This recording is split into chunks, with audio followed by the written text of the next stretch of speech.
Good evening. My name is Malcolm Clemens Young, and I'm the Dean of Grace Cathedral, and it's a pleasure to have you for our forum online tonight.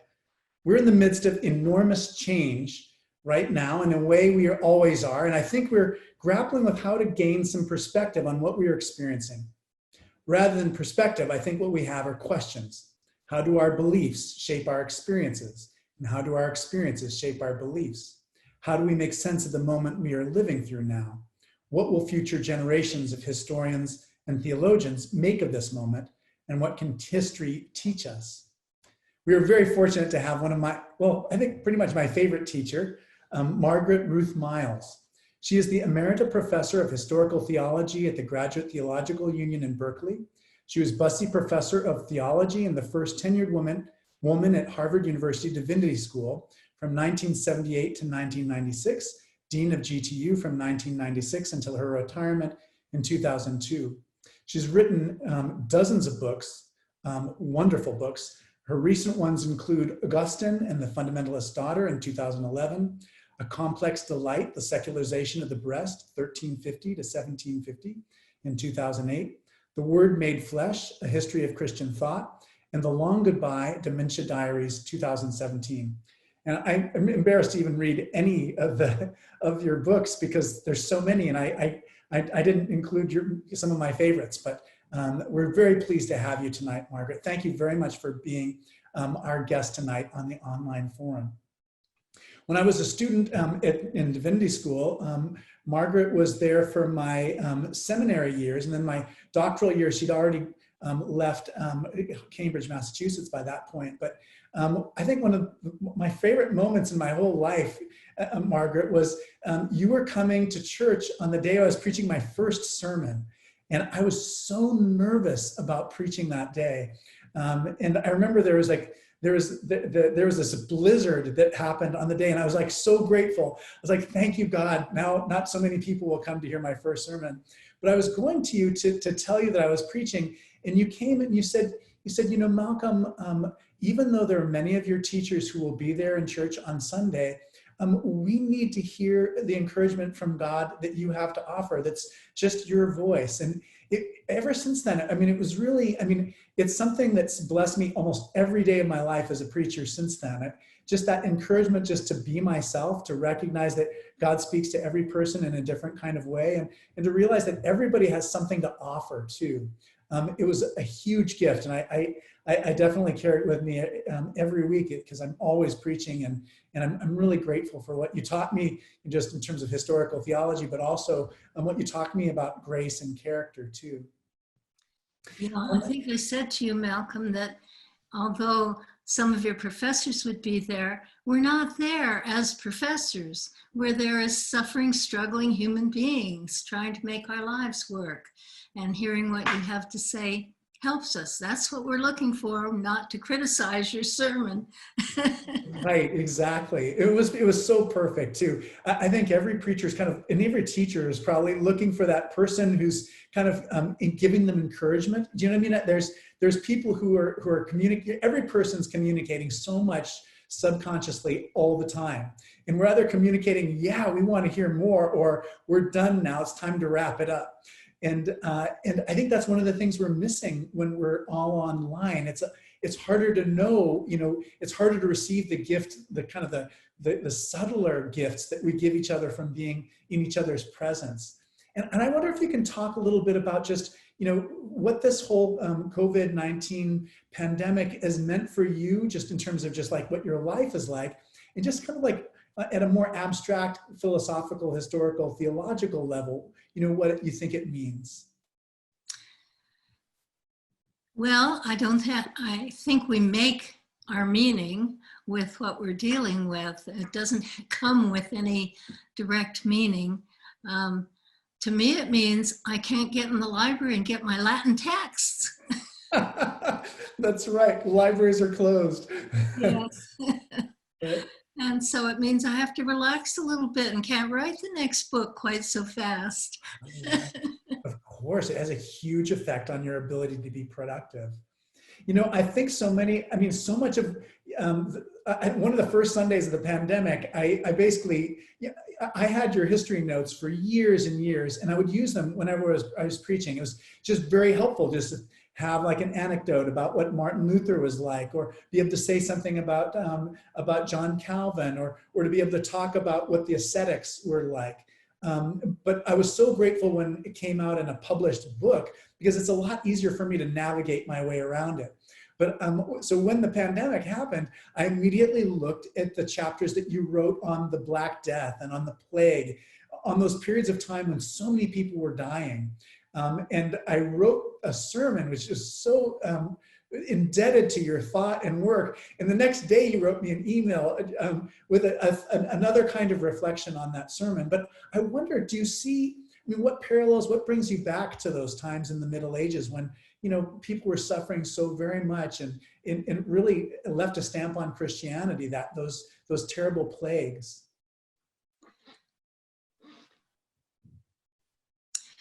Well, I don't think a lot of, well, backtrack a minute. To me, there's quite a difference between theology and religion. Theology is about thinking and speaking, trying to be articulate. At best, I think it helps secular people to see what we believe, and at worst, it sort of takes over and makes the head what we're all about. And I think those terrible plagues, people didn't have time to write theology. They probably didn't go to church much either. You know, we have it bad as the coronavirus is. It's nothing like a medieval plague in which 90% of a town would die. 90%, you know, every family had those terrible mortalities to deal with. So, I mean, and that's where religion comes in, not theology. You know, what holds you in times like this? And it's not a creed, I think, but it's something much more intimate and from the heart. And so it's, yeah, I look back at those people because they are so, the right word might be naked. They don't have the intellectual apparatus for talking about what they're experiencing and what they're feeling. But you have to sort of get back into what that must have been like and try to experience a little bit of it with them. Right. It's funny, we had my clergy group met for the first time online today. And, you know, there've been, because we have the social media, there's a way in which there are people, theologians, doing all sorts of different kinds of reflection about, you know, what does Eucharist mean? What does it mean to receive communion? And can people have communion wine and bread at their own house? And, you know, all these kinds of questions. And I think that was a really strong consensus that the clergy group had, was that it feels very different if you're in an academic environment or a theological environment than if you're in a religious environment. And I don't feel like Grace Cathedral is doing a lot to offer people guidance about what exactly it means for us to have communion online, and yet I think people are finding their own way. But do you have anything like observations either from historical experience or anything about just kind of what does communion mean, you know, when we're watching it on the video and we can't really be there in person? Yeah, well, I think that Episcopalians have a pretty good history about thinking of ourselves as in communion with one another, as part of the body of Christ, not abstract. And we can start to get feeling abstract when we're seeing a service, hearing a sermon, hearing those words that we love in the Eucharist, and not able to actually communicate. But there are many other ways that people have communicated without being there. Our theologian of the Elizabethan settlement, Richard Hooker, said that what's important is participation. And participation is a fungible idea. We can participate on the internet. And I have been at Grace Cathedral for several weeks now. And I think you are doing a wonderful thing to invite people into that participation as the body of Christ. And it helps a good deal. I don't know if you always broadcast your Sunday morning service, but I think you should go on doing it because it's got to help a lot of people, especially people who can't get, or in even ordinary ways, to service. Yeah, you're exactly right. I mean, I really do think that when I'm in the retirement home and disabled and can't leave my bedroom, I could see myself doing morning prayer, weekly morning prayer online, and just and knowing that it all started because of COVID-19, because we were planning to broadcast what Sunday worship was like, and we had all the equipment that we just built up until the last moment, but we weren't doing it, and so we have been learning a lot in doing it. And one of the things that's really interesting, Margaret, is what we're learning is just in the same way that people are reticent to clap in church, or there's something that kind of holds us back from doing that. Online, there are ways to comment on something that's going, and people are reticent about making comments. And I think what we're learning is to encourage people to make comments. I'm in Virginia and I'm in Manitoba, Canada. I'm so glad that you're here. I'm in France and I visited Grace Cathedral in 1978 and met Stan Rogers.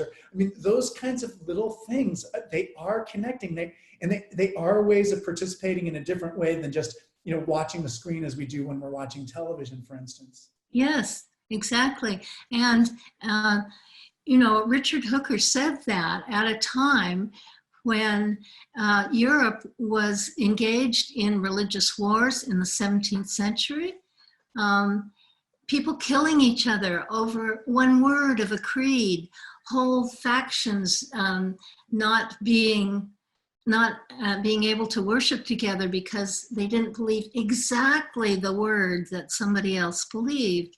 And he said, it's not about defining it. That's head stuff. It's about participation. And that meant to him putting your body there. It can't mean that to us, but we're being creative now.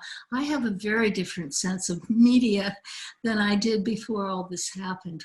When I sort of was down on the media, I do recognize that it has done some marvelous things. Like, we live in a different society now that it had, largely due to media attacking the practice of smoking. When you were in, I think even when you were in the doctoral program, the seminar room was blue with smoke and you sat there 3 hours. And now the smokers don't own the air. The non-smokers do, and smokers have to go out where nobody's breathing. And that's a huge difference, both in body and in the atmosphere of our relationships with one another. So people are killing themselves over single words in a creed. And Hooker comes along and says, it's not about defining, it's about participating. He says, all you have to ask somebody is, will you worship with us using the Book of Common Prayer? Period.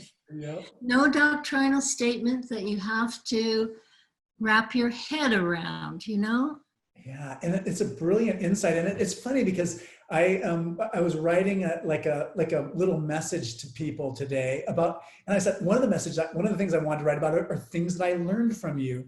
And I didn't end up using that. I ended up doing something different. But one of the things I learned from you the most, I think, well, two of the things to start with. One is just like how important women's voices are. It's almost like, I feel like before your generation came along, it's like we were watching the history of Christianity in black and white. And then it's just like you guys came along, you did this path-breaking research on women's experience through the history of Christianity. And it's like all of a sudden, it's just like everything burst into color. So that's one thing, is to see the story of what it means to follow Jesus in a much richer way. And the other thing is really about bodies. It's, your history book, The Word Made Flesh, it's about bodies. It's it has to be theology. It's about ideas about bodies, but it's still, the bodies are what anchor it. And I wonder just about what you're learning about bodies in these days. Is the experience that we're having right now changing, how you experience bodies, or how is the research that you did like in the early 80s kind of affecting how you're seeing things, especially with regard to bodies?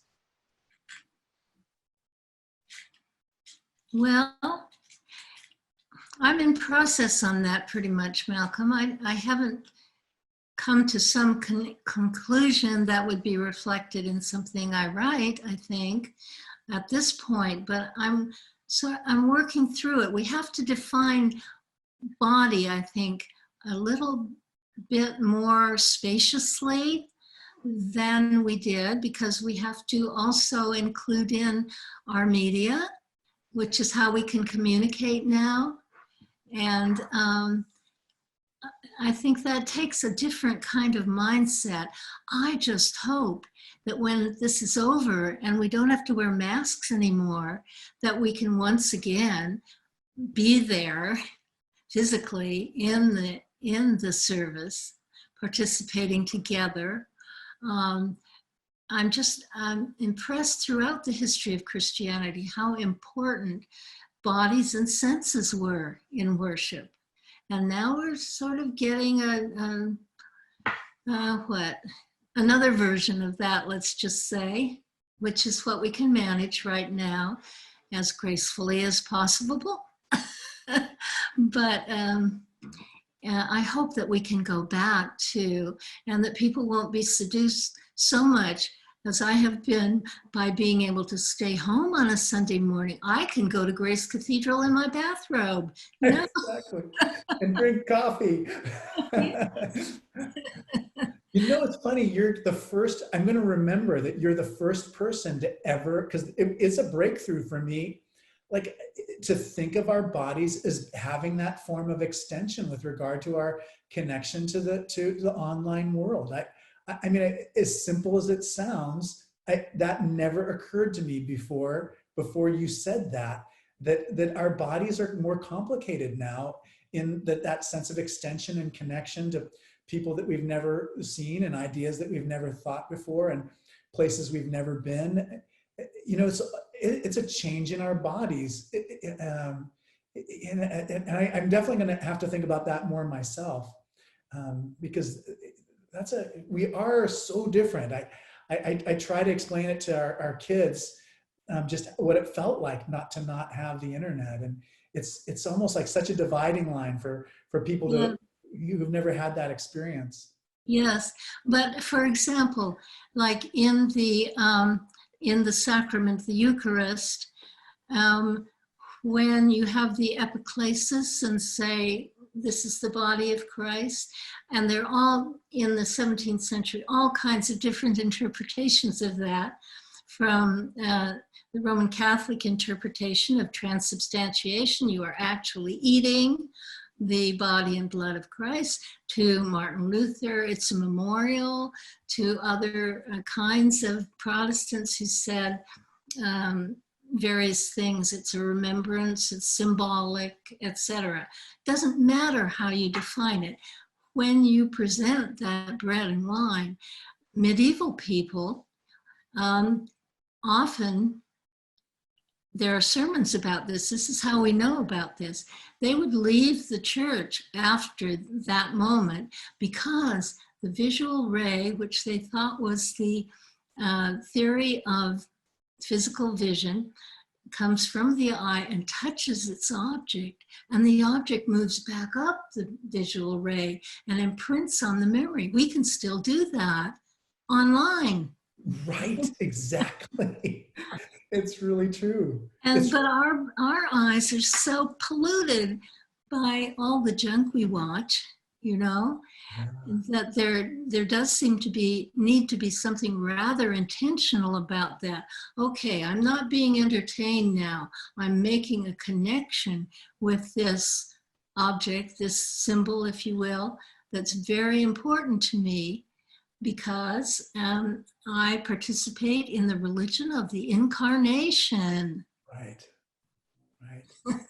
Yeah, I think a lot about that. Even just like news too, is just, we are being formed by these. I mean, as a preacher, it's just like so there was the week we had where we knew we were supposed to exchange the peace, but we didn't know that we couldn't receive communion. And then we didn't even realize that was the last day we were going to be gathered in church. Oh, so, wow. so there we are, not even knowing and then the shock the week after, when there's no one there, and for the first time we have people at Grace Cathedral who've gone to church every week since like 1965 at Grace Cathedral. I mean, so the shock of just having all the churches closed. And then, 2 weeks ago, we had the shock of those churches that were defying the governmental orders. I mean, so each week there is something that really changes. There's a way in which the environment we're all in is different. I mean, from being like scared to death that we're going to catch it to being kind of bored to death by being stuck at home.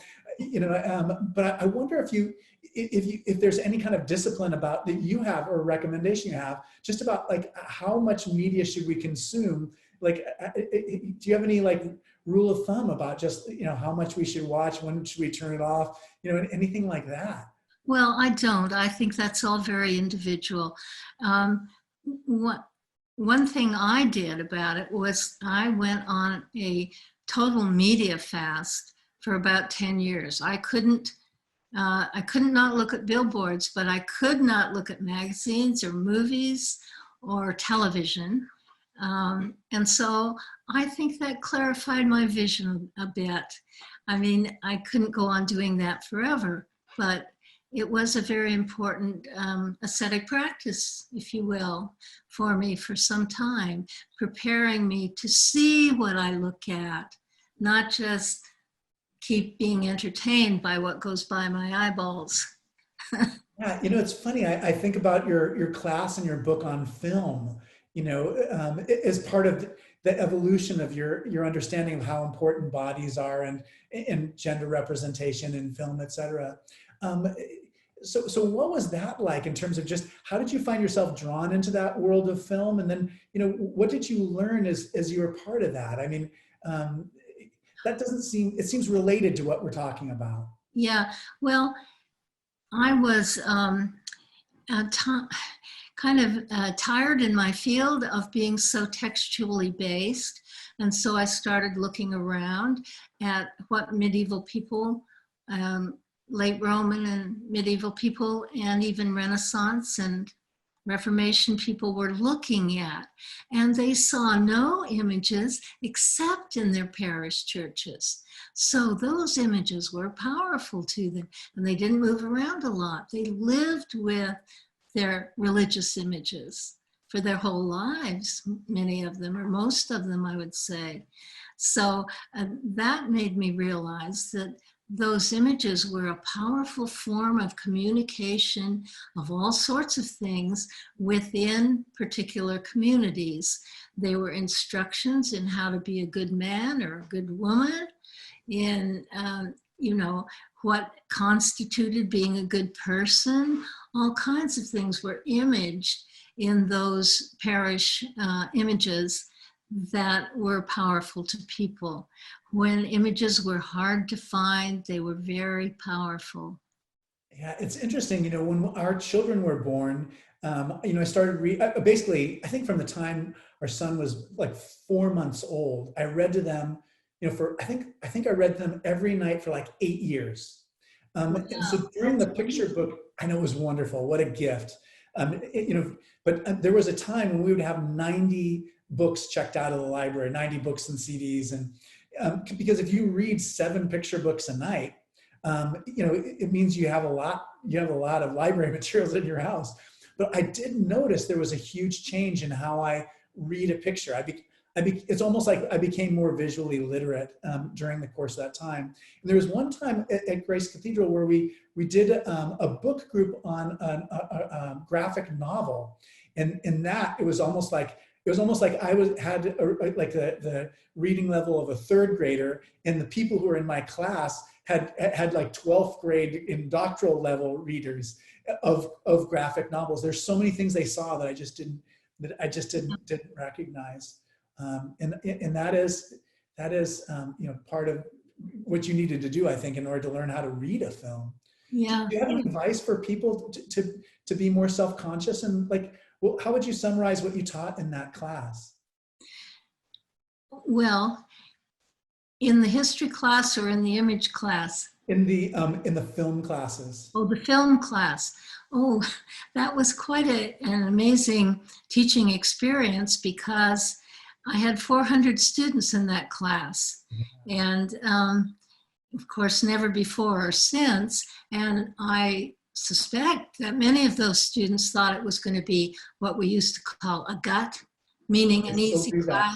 You watch a film and you talk about it, but no, I had them reading really technical, critical theory on films.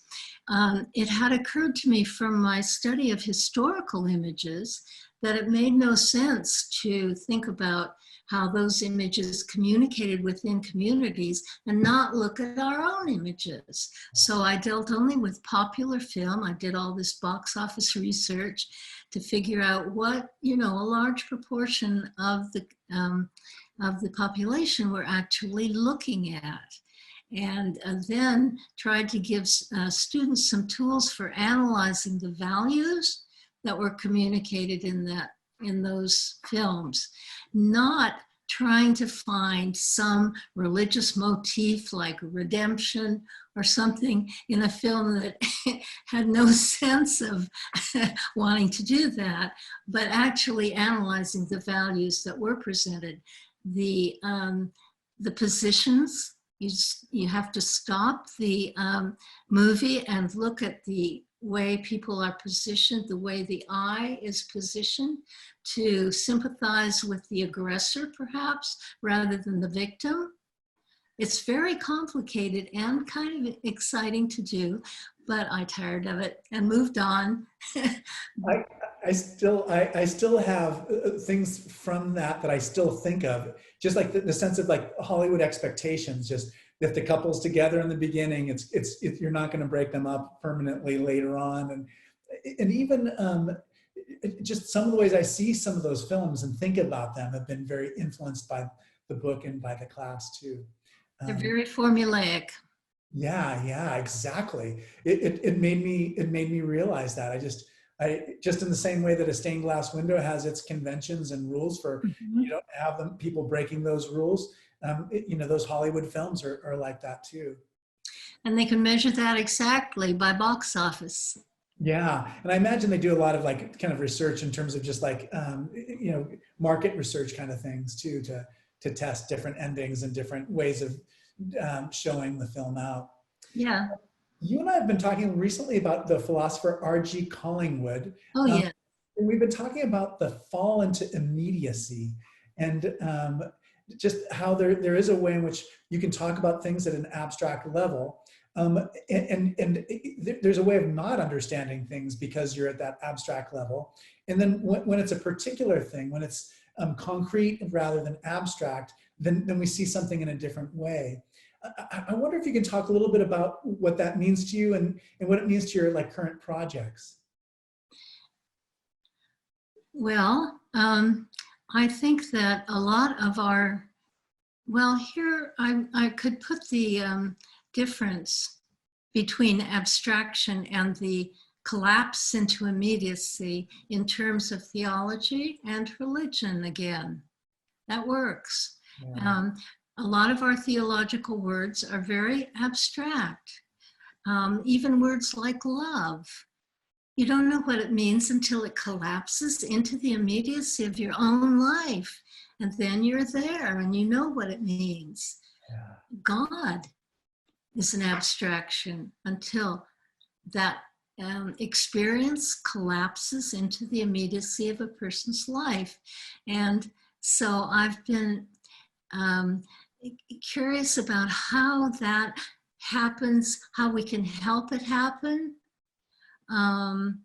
Do we want to help it happen? And anyway, I've been looking at Augustine's life, and something you said in your sermon a week and a half ago, I think it was, about the long process of what I call becoming Christian does not depend upon a dramatic one-time only experience, but choices you make every day, small and large choices toward becoming a loving person rather than a fearful person. And that long process is very rich to me because as a child, I grew up in a church in which the model of conversion was more dramatic, like Augustine's conversion. And I was always scared I hadn't had that right experience. And so to me, to find in Augustine the long model of someday understanding this, having an experience that helps you understand that, and gradually it all coming together so that you look back and you think, God managed my life. Yeah. And there's no difference between God's activity in your life and your own participation. It's all one thing, all one process and experience, and it takes a whole life. So that to me was quite a revelation. And in the book I'm writing now, that's what I'm working on, because everyone only remembers Augustine's so-called dramatic conversion to celibacy. Well, I go back in the Confessions and I show how there were all these many conversions, some of them quite dramatic, but most people only remember that one. Right. And take and read, right? Of becoming. And then he built it into his process of meditation, which was quite structured. And then I think finally, very late in life, he understood it all. He saw God's activity in his life because now he had all the material, all the components of it. And before then, he had to trust. And then he finally just saw how it all worked. And it's really very beautiful, I think. Yeah, I mean, I remember reading the Rex Warner translation of of Confessions and just absolutely loving it. And then Peter Brown's book, the Augustine biography, and then your work too. I mean, does Augustine look different to you than when you first came across Augustine? Like, how does your own perspective on Augustine change over time? I mean, I know that in my life, there are different things that I emphasize at different stages of my life, different things I notice. I wonder how Augustine looks to you after like a lifetime of study. Well, yes, his life does look very different to me now than when I entered study of Augustine.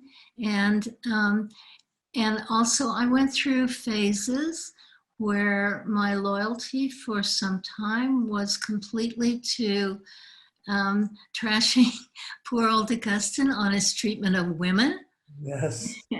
And his obliviousness to his privilege. You know, I went through that.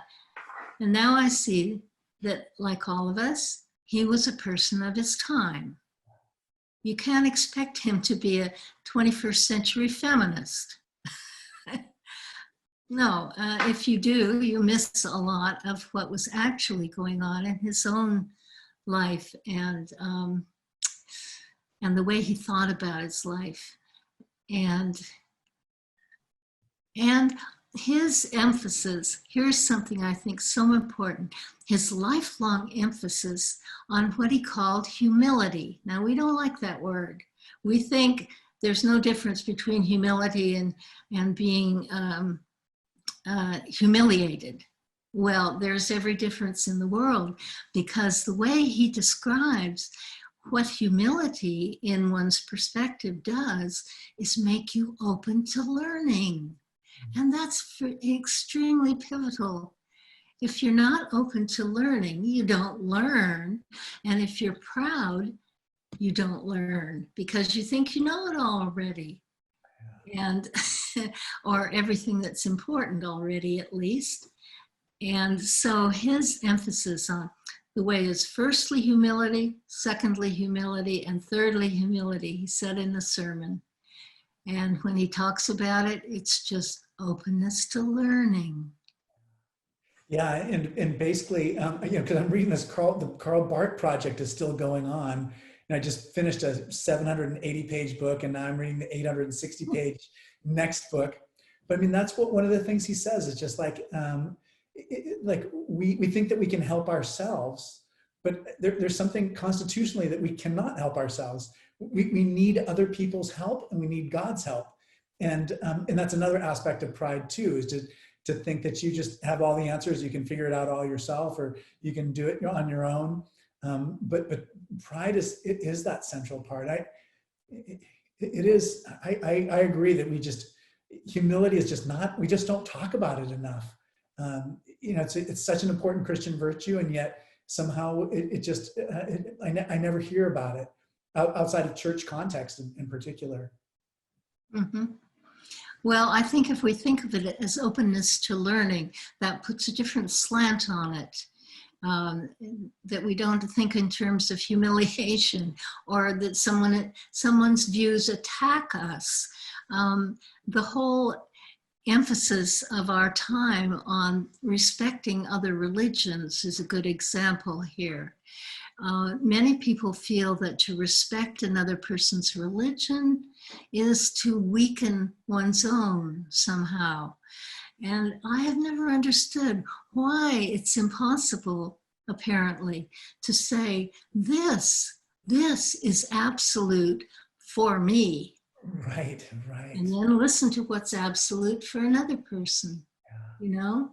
That's hard for me to grasp why that can't be done, and why it wouldn't be a learning experience, which I think we're getting closer to now than we have in the past. Now that the United States is no longer formally a Christian nation, we are rubbing elbows with people of many other persuasions that are as experiential to them as mine is to me. Why can't we all Diana Eck, say that Diana Eck is, she had such vision. To take something that seemed at the time so abstract, how do religions understand each other, and to come up with a practical way of just helping people understand that. So what we're talking about is the Pluralism Project, where she sent people out to really actively learn about what people are actually doing here. And what I love, it's related to your comments about the difference between religion and theology. Instead of comparing theologies, let's compare religions by experiencing each other's religions. Mm-hmm, mm-hmm. Yeah. She was really brilliant in that. She doesn't even want to use the term other religions, because it immediately assumes that we're the centerpiece, and then there are other religions. We're all other to each other, she says, which I find simple and profound. And what I love what she says too is that if you only know one religion, you really don't know religion. Which Mm-hmm. I think of that. There's so many things that I carry with me from her. And from you. That was one of the things I was thinking too, is a question. I wonder if there were particular teachers who had the kind of influence on you that you've had on me, teachers that you still are kind of carrying with you, and that are kind of silent dialogue partners as you're writing your books now. Well, Peter Brown was very influential to me at one time. He really helped me initially read Augustine because his analysis was so complex. It wasn't all intellectual. It was about his training, his family, you know. Wow. It took into account many different aspects of the world he grew up in. And I admired that very much. So I wanted to learn more. So I went back to school. Right. Wow. Yeah. So a teacher who starts you off in that way is such a gift and a blessing. But I really do. And I guess partly because I'm still working on these questions so hard, and having those voices be part of how I figure all this out it's really helpful. You know, Margaret, one of the practices we have is on the forum is we take questions from our audience. And so if anybody who's watching, if you'd send the questions through chat, then Rebecca Nessa will send them to me by text. So I just got the first question that Rebecca texted, and here it is. It said, could you say more about the fall into immediacy and how it relates to where we're going through right now? So the fall of immediacy and COVID-19, what connection do you see between those two things? His word, Collingwood's word, is to collapse into immediacy. Exactly. That is a little richer of a concept to me than just fall, which implies that it's a negative thing, sort of. It's a tremendously rich thing. And we can only do that in the world we live in. And this is the world we're living in now. So it makes the possibility of many rich connections, of things we hadn't understood before, the value, the terrific value of human life. We can look back in history and see, oh yeah, those people way back there were tremendously interested in life. And you have all kinds of patristic authors saying that what Christ brought into the world was new life. And we certainly need that now. We need it in every time, but especially in a time when there's so much death around, that we can hang on to the concept that what we're about and what Jesus brought into the world was new life, and our participation in that becomes richer, I think. Yeah, that Paul Tillich called Jesus the new being. Here's another question that's kind of related. The coronavirus crisis has been a shock and quite cutting in almost every corner of the world. We still do not know the long-term effects and consequences. With respect to the United States, will this perhaps instigate a fifth great awakening? And maybe that Georgia would focus in on traditional and mainline, or GA would focus on traditional or mainline churches. So it's not like the most perfect sentence construction, but the question of just like, what will this mean in the United States spiritually for us, the coronavirus? Well, I think it's in our pluralistic society, it's got to mean a lot of different things to a lot of different people. And I don't predict a new wave of revivals such as the 18th century had, where 5,000 people would get out in a field before dawn to hear John Wesley preach or something. I don't see that happening. I think that the preachers we listen to are on the media right now in such huge numbers, like you, Malcolm. Yeah. You know, I think a lot about something that's kind of related to this. You know, when I see people out in public, like the way we relate to each other is so different in terms of trying to keep our distance. It's almost, it's a very sad thing to me that there's a way in which we're afraid of each other. And I wonder how long it'll take before we really, you know, are comfortable in being together again. And that's one thing. I think that'll take a while. And and being comfortable not seeing half faces all the time as we do now. Actually, somebody passed me on the street the other day and smiled, and I had a mask on and he didn't. And so I just said, well, I'm smiling at you too, though you can't see it. Ellen Clark King said that to me today. I was on a run and I saw somebody who's like one of my favorite people, one of the most familiar people to me, and I just didn't recognize her, and said hello in a perfunctory kind of way. But I feel terrible about it. We definitely didn't connect in the way that we would have if we were, in the other.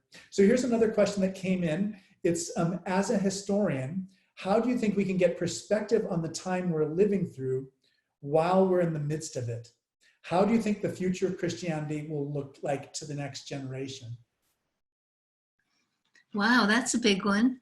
I know. I have an idea of it. It's in a way, it's a little bit related to another question I was going to ask you, which is just, how has the church and seminaries changed, during your tenure? I mean, with my kids, I'm an old man to them, and talking about what things are really different than they were when I was young, and they can see that, in just my naivety about certain things. But it's hard to, but I definitely have an idea what the story of Christianity right now will be for people, 100 years from now. But I'm curious what you would say. I have one way to wiggle out of that question is I have a particular discipline of not taking on hypothetical situations. Yeah. I can't think hypothetically. I can think in the moment and in the kinds of values that are forming. I mean, in one sense, it's awful to only see people with half faces. On the other hand, when we do see each other's faces again, what a thrill that will be, to walk down the street and see naked faces. So I think we're in a time of exploring what's real to us.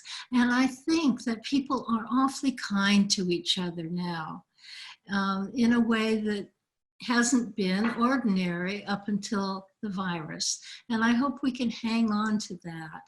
I think people are kinder.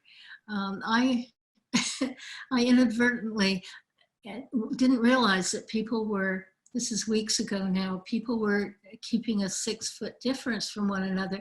And I thought, oh, nobody's in that grocery line. So I got right in. And somebody tapped me on the shoulder, and I looked, and there's a long line of people, and they were all just laughing. We all just laughed. Nobody was mad. And I thought that was pretty unusual. I think part of it is that when you see anybody in public, we have so few human contacts that have a real life contact. We really are grateful for it. And then we're also, I think we all know that the people we're interacting with may be going through something terrible. Yes. They may have a person at home who's sick with COVID-19. They may be somebody who's completely isolated and alone.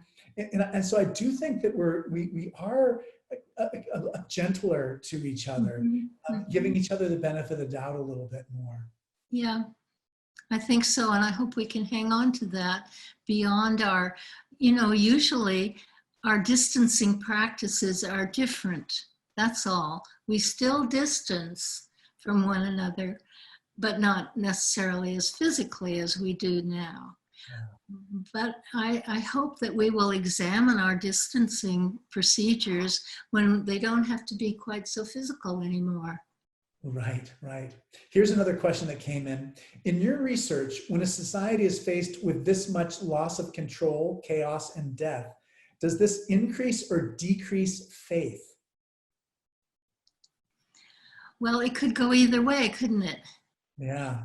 Just like they're predicting, families that are at home together, there's going to be a great surge of new births, and there's going to be a great surge of divorces. I think you're right. So either way. Yeah, exactly. That's exactly right. Yeah, and Ellen Clark King and I were talking about this. And on the one hand, I think just the value of really being together, we're going to recognize that. Yes. And then, like you said too, just the easiness with which we can just not show up to things, and the world doesn't fall apart. It's just like those two countervailing forces. Yeah. And then I do think it'll take a while for us to get back to the habits that we had before, because so people will always be afraid of infection, or when we first go back to whatever it was that we had. Sure. It'll take some time before we're not afraid of each other. Yeah.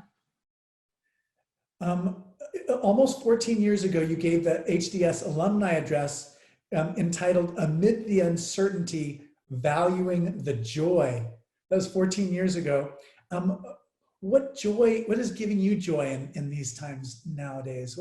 Where are you finding pleasure and joy in your life? Well, I think that it's important to adjust. A dear friend of mine, an old art historian who lived till she was, I think, 97, said that beauty is what gives life meaning. Augustine called God the great beauty. And she said, it doesn't have to be the Taj Mahal. Look about you. Look at those little things popping up out of the earth. Look at the faces around you. Look at your family. This is a precious moment really, in many ways. And our anxiety and our fears can help us to focus on the small, beautiful things that really are what make us happy, I think. Not the big accolades, not the graduations even. It's that blade of grass or the smile someone gives. It's all around us if we have the eyes to see it. Yeah. And I think this is an eye training moment. I went surfing on a day when it was terrible surf, but I just need to just get out of my closet, and it's not that far away. And the best thing about it were the wildflowers that were, before you got onto the beach. And that was the most beautiful part of it. And I'm so glad I was paying attention to notice the wildflowers instead of thinking about just how bad the surf was going to be. But another question we have that just came through is, who are the contemporary religious writers and theologians whose work is most interesting to you now? It's a great question. Well, yes, I have in recent years liked very much a British theologian, David Brown, who is rethinking historical theology kind of radically, not throwing anything out, but reinterpreting in ways that make a lot of sense. For example, he says revelation, we value revelation very much. We value scripture and the revelation in scripture, but it didn't stop with scripture. It didn't stop with the life of Jesus. Revelation is ongoing to our own time, he says, and we're participating in the advance of revelation, which is quite a novel idea and a beautiful one, I think, one that we need to quite intentionally think of ourselves as being part of that long, long history of people becoming Christian. Right, and I love that. I mean, Kierkegaard talks about becoming Christian, as opposed to like the state church of Denmark. And I'm so glad you reminded me, because that's like a really crucial part of how I look at the world is that we're all trying to make this incremental progress, and there's ways in which our current circumstances are making it easier, and sometimes they're making it harder in other ways. Yeah, well, David Brown also says that it's a wrong-headed thing to look back in scripture and try to make out that, for example, Jesus was a feminist. He says, don't do that. Jesus' society did not allow him to have that kind of perspective. But as societies gradually absorbed the teachings of love from Jesus and change gradually, then it's able to advance a bit. And then love can become, you can see it as advancing if you think Revelation didn't stop then. But we carry it forward in our warm bodies. Right, right. Yeah, In John our Henry Newman had circumstances. this idea of development. I mean, you know, that it's almost like the church it has to catch up to understanding what love really means, and that's that process of catching up to what love really means. And you know, earlier we were talking about what the future will think of this church, and I think it's a time of just like opening to women's voices, to GLBTQ voices, to all sorts of voices around the world in post-colonial contexts. I mean, it's a time of just real richness, I think, in terms of just, again, it was like a little bit like that metaphor I used earlier of we used to be watching the film in black and white, and now it's really in color. But I do see us making progress on those things, and it's like any kind of progress, you know, there's going to be backlash against, you know, what we're doing, and that's an inevitable part of it, and you shouldn't be surprised by it, even though we really are. Okay, so here is probably the last question. We've got so many questions that are like pouring in. I'm just trying to keep up with them. How might Christians today think differently about the images with which we surround ourselves in our homes, as they're more impactful to us now, perhaps? And the person is reflecting on your book, Images Insight, which I didn't bring down here, but it's upstairs. So images around the house. Do you have anything from Images Insight to help us think about images around our house?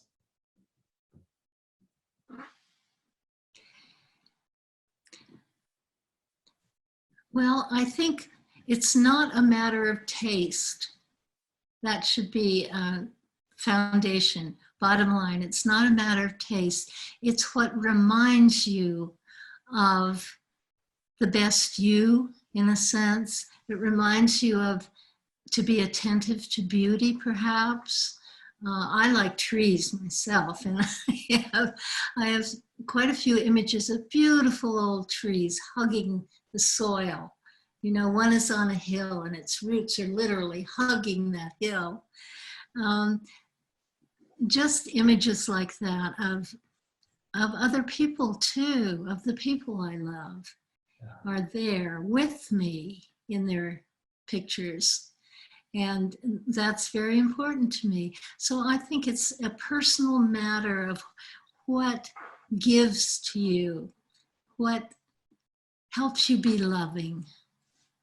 Oh, I absolutely love the question, and I love your answer too. I mean, because it is a practical question that we have, because our inner spaces, they have more of an influence on us when we're not seeing as many other places. But I can't believe it, Margaret, but our time is actually done. It feels like I just turned the computer on just like a minute ago, and it's been so nice to see your face, and it's so nice to hear just your approach to things. I love what you said about Richard Hooker and the importance of participation. I love that the separation between, you know, the theological work we do to try to get everything straight in our heads, and the religious work that we do to try to make everything straight with how we interact with each other and how we experience things. You know, there's so much that you've said that's just such a gift to me, and I'm so grateful for this time. Do I have a minute to say one more thing about a memory that is so powerful and strong to me about you, Malcolm? Oh, great. I'd love to hear it.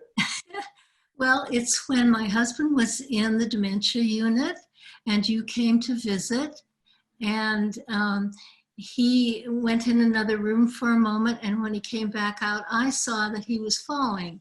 And so I rushed over and I sort of body blocked him against the wall to keep him from falling on his head, as he so often did. And you then jumped up and came over and embraced us both, and then helped me get him to his bed. And that was such a rich, strong moment. I think of it very often. And I'm going to tell you something that's This might make you think Malcolm's completely crazy, but I've been thinking about Owen the entire time we've been on. And sometimes I imagine Owen sitting right here next to me. And sometimes I imagine him sitting over there next to you. But I do, have a sense of his presence in this whole thing. I didn't want to ask you questions about him because I just didn't, but I feel like he's with us, Yeah. But I have my last announcements. I'm having a hard time reading them now, though. Please join us next week when our guest will be Janine Hill Fletcher, professor of theology at Fordham University. We'll be talking about her latest book, The Sin of White Supremacy, Christianity, Racism, and Religious Diversity in America. You can help us to bring the arts to life at Grace with a gift today to the forum. Please visit gracecathedral.org/donate to give. And thank you for joining the forum online. And Margaret, thank you so much for being here tonight, and just all the gifts that you've given me and all the students that you've taught over the many years. And we're so grateful for you. And I'm so glad that you're continuing to write. It just makes me want to write a letter to the librarian to open up quicker. Well, it's a great pleasure to speak with you, Malcolm. And not only, I notice that when we speak together, it's not just speaking together, we're actually thinking together too. And that is a rare and wonderful gift. Thank you. Thank you so much, Margaret, and good night and God bless you.